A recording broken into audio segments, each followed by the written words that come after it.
nagkaroon po kami ng antala sa aming Philippine Loop ride from Sanchez Mira papunta ng Patapat Bridge.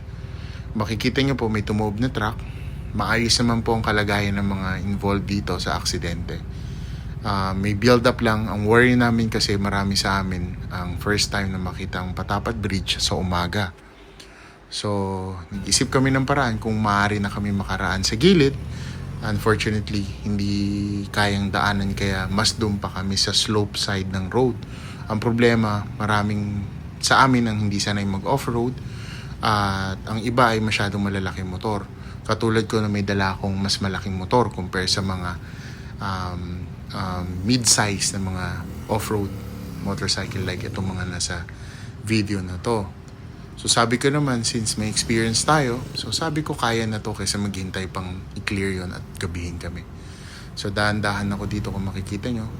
Mabuti na lang medyo mahaba ang aking mga bias at kahit papano dahil 6'2" ko, I managed to do it kahit mabigat ang aking mga dala.